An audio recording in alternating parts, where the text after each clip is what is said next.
Algumas histórias começam em grandes cidades, grandes centros, outras de um jeito simples, mas regado de fé e muita coragem. Há 90 anos, um pequeno grupo de irmãos se reunia em alguns povoados, como Fazenda União, Linguiça e entre outros. E esse início nos trouxe até aqui. Hoje, ao celebrarmos 90 anos, não celebramos apenas uma data, mas a alegria de continuarmos carregando uma mensagem que continua viva.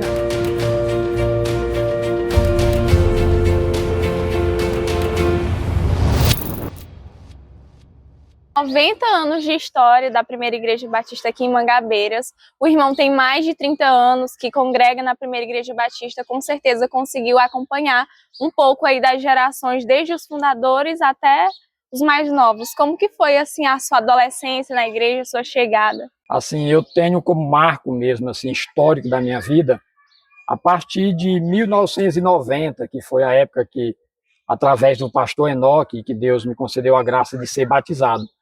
Aí, desde então, eu tenho percebido o quanto o evangelho é vivo e eficaz na vida de um adolescente, né? Nós temos esse bom hábito de levarmos as pessoas para o batismo ainda adolescente.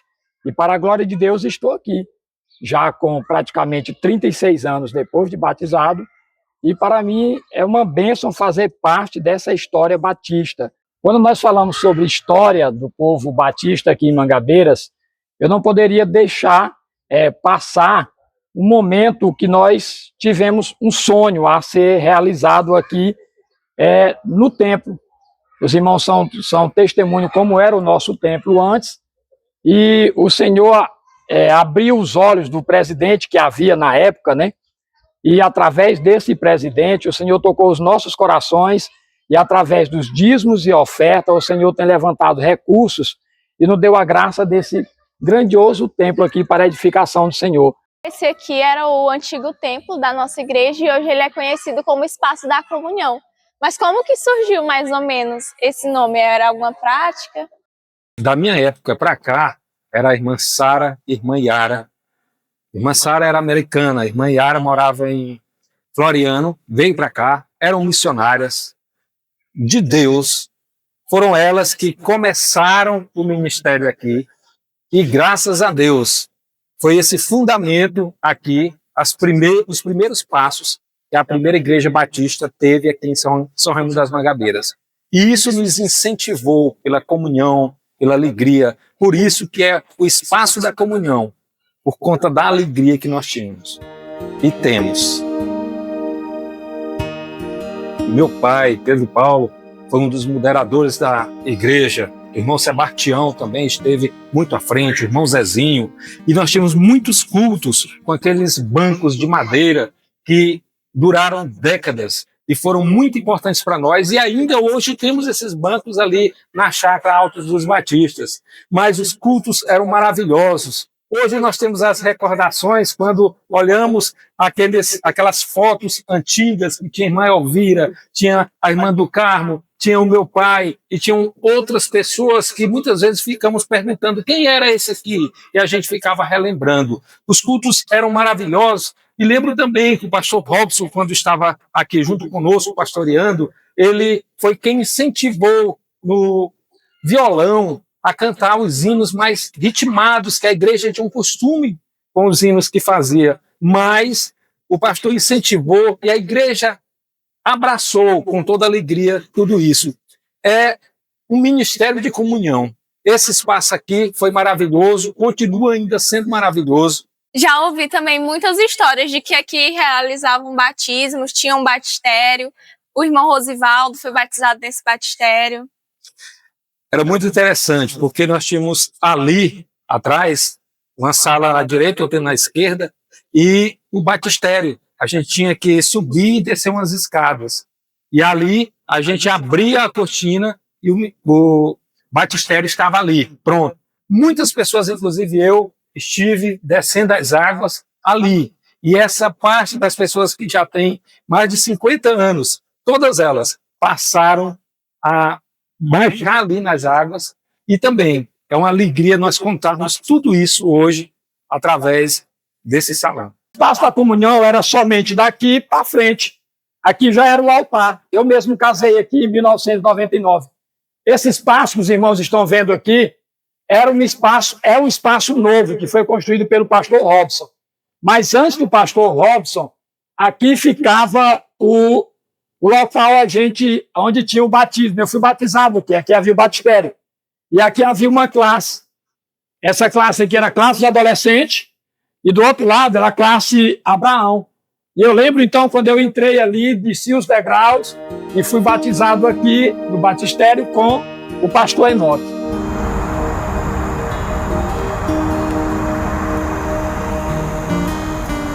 Nós cremos que nós somos fruto do grande avivamento que ocorreu no final do século XIX e início do século XX, quando o pastor Jonas Barreiro de Macedo saía de lá de Teresina, deixando a esposa e filhos a pé, em lombo de animais, saía plantando igrejas e evangelizando e reafirmando os trabalhos que já existiam.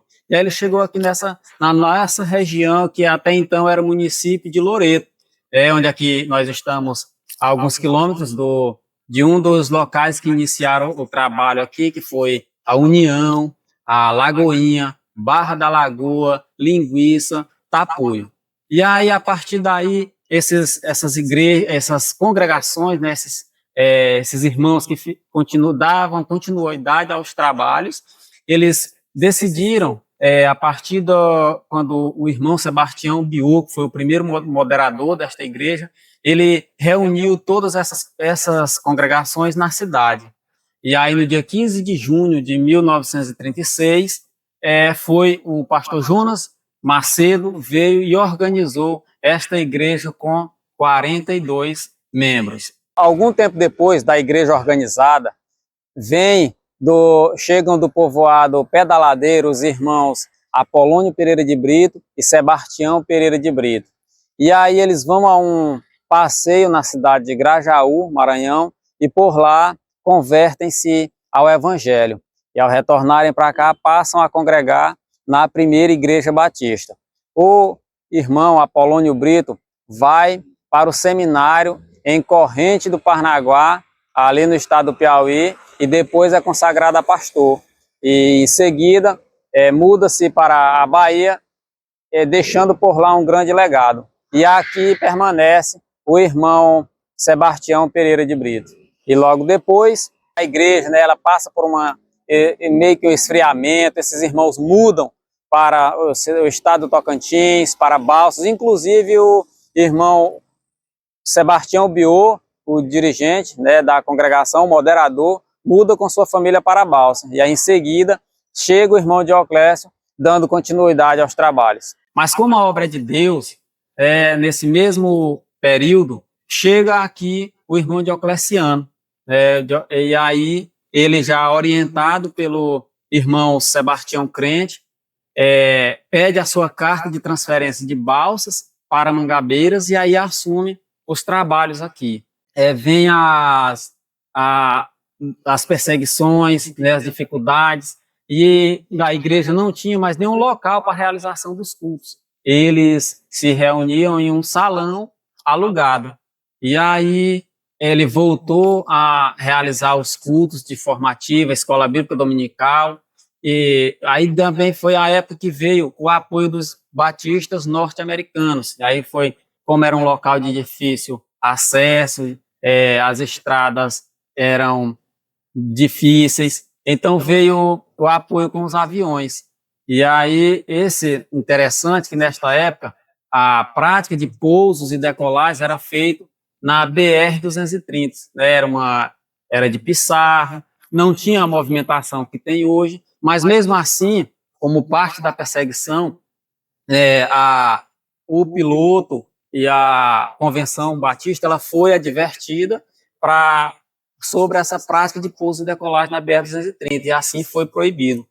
Mas o irmão Dioclésio, como era um homem polivalente, conseguiu, com muita dificuldade, com a ajuda de toda a população local, construir uma pista de pouso em uma localização privilegiada, hoje, onde é localizada a Câmara Municipal. E aí, essa pista de pouso passou a ser utilizada tanto pelos missionários, né, quanto pela a população da cidade. Depois disso veio a irmã Sarah Miller, né, que é uma missionária norte-americana, né, e depois com a irmã Yara Pires de Souza, e aí a partir daí vieram os pastores, né, veio o pastor Robson, depois o pastor Elvis, depois o pastor Jair, né, e atualmente o pastor José Marques. Mesmo em um lugar sem tantas estruturas, existiam pessoas unidas, compartilhando a fé, crendo que Deus estaria construindo algo muito maior do que poderiam imaginar. O que começou de forma simples se tornou algo grandioso. Famílias chegaram, crianças cresceram e novas histórias nasceram. De geração em geração, o Evangelho continuou sendo transmitido.